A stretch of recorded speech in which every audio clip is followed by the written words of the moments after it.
Hello students, आज हम कक्षा 9वीं के गणित भाग 1 में हम आज जो पढ़ रहे हैं वो है हमारा थोड़ा याद करें। ये हम लोग अपरिमेय संख्याओं के बारे में पढ़े थे। हमारा जो अपरिमेय संख्याएं हैं हमने देखा करनी में 2, करनी में 3, मतलब जो संख्याएं जो हैं वो अखंड, अनावर्ती, दशमलव के रूप में होती हैं वो क्या होती हैं? अपरिमेय संख्याएं होती हैं। इसके बारे में मैं तुम लोगों को पिछले वीडियो में बता चुकी हूँ अपरिमेय संख्याएं क्या होती हैं। अब हमें संख्या रेखा पर करनी में 2 और करनी में 3 को दर्शाना है। वैसे ये हम जो है 8वीं कक्षा में कर चुके हैं। थोड़ा याद करें, इसीलिए हम यहाँ पे पढ़ रहे हैं थोड़ा याद करें, क्योंकि हम जो है 8th स्टैंडर्ड में कर चुके हैं। ये हमारी संख्या रेखा है। तुम्हें पता है संख्या रेखा पर ये बीच में 0 होता है, यहाँ की संख्या प्लस और यहाँ की संख्या माइनस। अभी देखो हमको करनी में 2 दर्शाना है, तो करनी में 2 दर्शाने के लिए क्या करेंगे हम लोग? यहाँ से 1 इकाई और यहाँ से 1 इकाई। हम लोग देखो पाइथागोरस प्रमेय पढ़ते हैं, तो ये हमारा 1 इकाई और ये हमारा 1 इकाई, तो ये हमारा क्या हो जाएगा? करनी में 2, पहली भुजा का वर्ग प्लस दूसरी भुजा का वर्ग बराबर कर्ण का वर्ग होता है ना।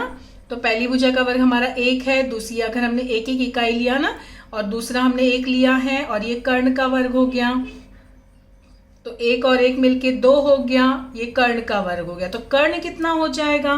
तो हम यहाँ क्या करते हैं, जब हमें वर्ग हटाना होता है तो हम वर्गमूल लेते हैं। तो इसका वर्गमूल में वर्ग हट गया और यहाँ पे करनी में 2, मतलब ये हमारा हो गया करनी में 2। ये हम पाइथागोरस प्रमेय पढ़े ना, उसी से हम लोग ये संख्या रेखा पे इसको दर्शाएंगे। तो अभी हम कैसे दर्शाएंगे? हम यहाँ से स्केल रखेंगे और यहाँ पर हम 1 इकाई की दूरी पर लेंगे। अब जब हम स्केल रख रहे हैं तो 1 इकाई की दूरी देखो हमारी ये है, तो ये हमारी बहुत छोटी हो जा रही। देखो ये कितनी छोटी हो जा रही। तो हम क्या करेंगे? आकृति में दर्शाने के लिए हम थोड़ा सा बड़ा ले लेंगे, 2 इकाई, लेकिन लिखेंगे, मानेंगे उसको 1 इकाई। ये हमने क्या किया? 2 सेंटीमीटर को हमने 1 इकाई माना।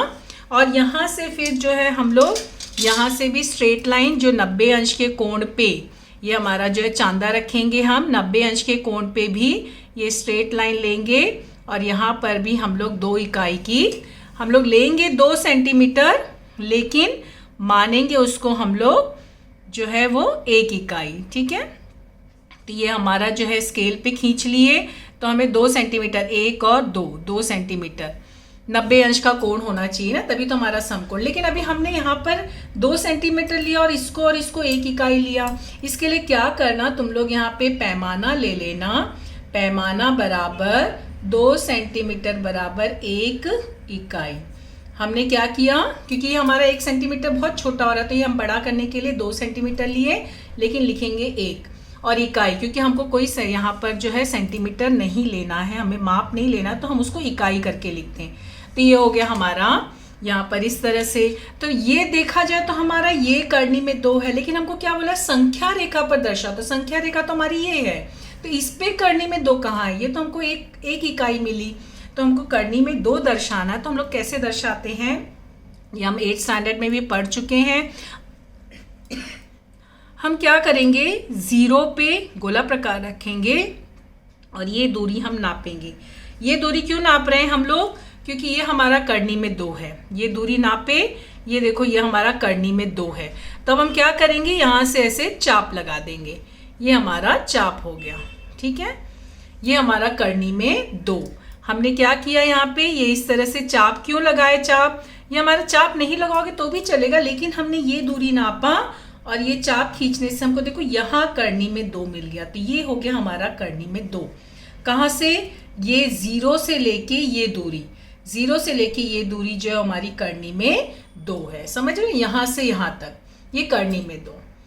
फिर हमें कहा एक संख्या रेखा पर करनी में 3 दर्शाओ। तो क्या करना? करनी में 3 दर्शाने के लिए क्या करोगे? सेम चीज, यहाँ पर 90 अंश का कोण होगा ना, तो 90 अंश का कोण लोगे। उसे चांदा रखने की जरूरत नहीं, स्ट्रेट लाइन तो हम समझ जाते हैं, फिर भी तुम लोगों को बता रही हूँ कि ये स्ट्रेट लाइन जो है, लेकिन यहाँ से हमको क्या करना है? 2 सेंटीमीटर। तो हम क्या करेंगे? देखो ये इसके ऊपर ऐसे रखेंगे और देखो हमारा 2 सेंटीमीटर, 1 और 2 सेंटीमीटर क्यों लिए? वो हमारी 1 इकाई, ये हमने 1 लिया। यहीं से जहाँ से करनी में 2 आया ना, यहाँ से अब इसको मिलाएंगे हम 0 से इसको मिला दिए। अब देखो ये हमारा करनी में 3 हो गया, ये दूरी करनी में 3 हो गई, मगर हमको संख्या रेखा पर करनी में 3 चाहिए। तो संख्या रेखा पर कैसे बनेगा, 0 पे गोला प्रकार रखोगे और फिर यहाँ पे ये दूरी नापोगे, क्योंकि ये हमारा करनी में 3 है ना। अब हम यहाँ से चाप खींच लिए, चाप नहीं भी खींचोगे तो भी चलेगा, ये दूरी नाप के यहाँ पे हमें पॉइंट चाहिए संख्या रेखा पर। तो ये हमारा संख्या रेखा पर ये हो गया करनी में 3। ठीक है, अब ये करनी में 3 हुआ कैसे, देखो हमारा 0 से लेके ये दूरी करनी में 3 है ना। ये हुआ कैसे, हमारा यहाँ पर देखो हमने क्या किया था, यहाँ ये हमारा आधार था ना, तो ये हमारा करनी में 2 था और यहाँ से हमने 1 इकाई दूरी ली। तो देखो यहाँ पर ये कर्ण का वर्ग, तो कर्ण का वर्ग क्या होता है जानते हो, पहली भुजा का वर्ग प्लस दूसरी भुजा का वर्ग। तो पहली भुजा हमारा क्या है, यहाँ पे 2 का करनी में 2 का वर्ग कितना हुआ 2 और इसका वर्ग कितना हुआ 1, तो कितना मिला 3। लेकिन ये हमको कर्ण का वर्ग मिला, तो कर्ण कितना हो जाएगा, वर्गमूल लोगे, करनी में 3, इसका वर्ग हटाते हैं तो वर्गमूल लेते हैं ना, तो यहाँ वर्ग हट गया और यहाँ वर्गमूल आ गया। तो देखो ये हमारा करनी में 3, तो यही हमारा करनी में 3 हो गया। तो कैसे हुआ समझ में आया सबको, तो ये संख्या रेखा पर हमको इसको दर्शाना था, ये हमने देखो थोड़ा याद करें। अब इसी पर ही आधारित हमारा जो है सवाल होगा वो है प्रश्न संग्रह 2.2 का जो है तीसरा सवाल हम लोग आगे हल करेंगे, वो अगले वीडियो में करेंगे। Thank you.